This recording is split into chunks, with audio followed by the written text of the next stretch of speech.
अभी आचार्य जी कह रहे थे कि 18 साल की प्रतीक्षा के बाद आज ये अवसर आया है। वैसे भी आचार्य जी कई ऐसे अच्छे काम हैं जो कुछ लोग मेरे लिए ही छोड़ करके चले गए हैं।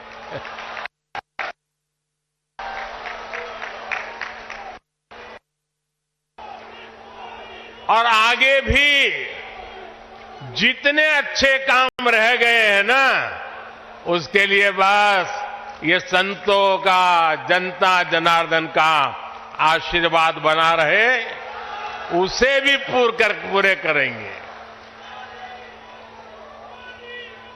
साथियों, आज छत्रपति शिवाजी महाराज की जन्म जयंती भी है। ये दिन इसलिए और पवित्र हो जाता है और ज्यादा प्रेरणादायक हो जाता है। आज हम देश में जो सांस्कृतिक पुनरोदय देख रहे हैं, आज अपनी पहचान पर गर्व और उसकी स्थापना का जो आत्मविश्वास दिख रहा है, वो प्रेरणा हमें छत्रपति शिवाजी महाराज से ही मिलती है। मैं इस अवसर पर छत्रपति शिवाजी महाराज के चरणों में श्रद्धापूर्वक नमन करता हूं, उन्हें श्रद्धांजलि अर्पित करता हूं। साथियों, पिछले दिनों जब प्रमोद कृष्णम जी मुझे निमंत्रण देने के लिए आए थे, जो बातें उन्होंने बताई, उसके आधार पर मैं कह रहा हूं कि आज जितना आनंद उनको हो रहा है, उससे अनेक गुना आनंद उनकी पूज्य माता जी की आत्मा जहां भी होगी, उनको होता होगा।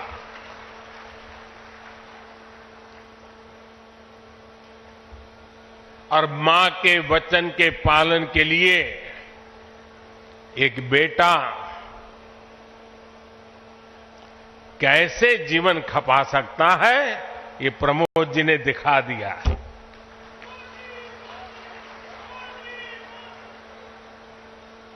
प्रमोद कृष्णम जी बता रहे थे कि कई एकड़ में फैला ये विशाल धाम कई मायनों में विशिष्ट होने वाला है।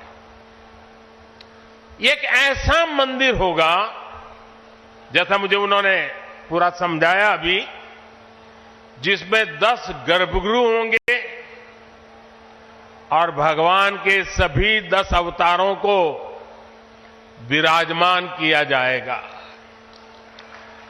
10 अवतारों के माध्यम से हमारे शास्त्रों ने केवल मनुष्य ही नहीं, बल्कि अलग अलग स्वरूपों में ईश्वरीय अवतार को प्रस्तुत किया गया है।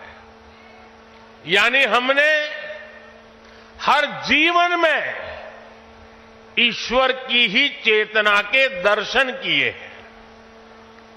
हमने ईश्वर के स्वरूप को सिंह में भी देखा, वराह में भी देखा और कच्छप में भी देखा।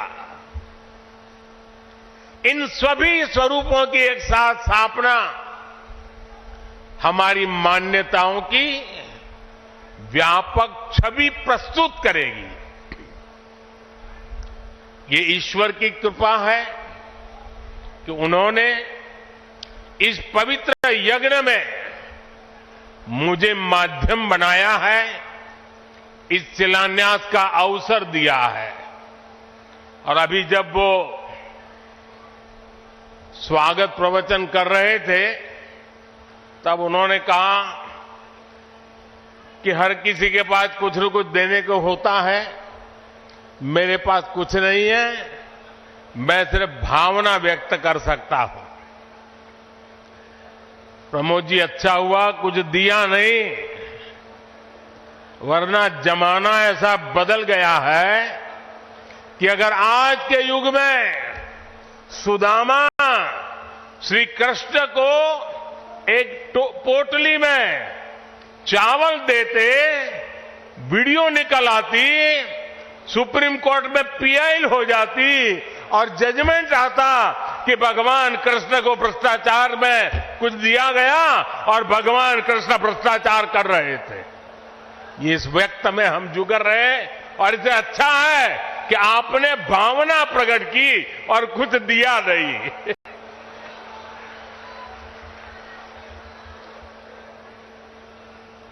मैं इस शुभ कार्य में अपना मार्गदर्शन देने के लिए पधारे सभी संतों को भी नमन करता हूं। मैं आचार्य प्रमोद कृष्णम जी को भी बधाई देता हूं। साथियों, आज संबल में हम जिस अवसर के साक्षी बन रहे हैं, ये भारत के सांस्कृतिक नवजागरण का एक और अद्भुत क्षण है। अभी पिछले महीने ही 22 जनवरी को देश ने अयोध्या में 500 साल के इंतजार को पूरा होते देखा है। राम लला के विराजमान होने का वो अलौकिक अनुभव, वो दिव्य अनुभूति अब भी हमें भावुक कर जाती है। इसी बीच हम देश से सैकड़ों किलोमीटर दूर अरब की धरती पर अबू धाबी में पहले विराट मंदिर के लोकार्पण के साक्षी भी बने हैं। पहले जो कल्पना से भी परे था, अब वो हकीकत बन चुका है। और अब हम यहां संभल में भव्य कल की धाम के शिलान्यास के गवाह बन रहे हैं। भाई और बहनों, एक के बाद एक ऐसे आध्यात्मिक अनुभव, सांस्कृतिक गौरव के ये पल हमारी पीढ़ी के जीवन काल में इसका आना, इससे बड़ा सौभाग्य क्या हो सकता है।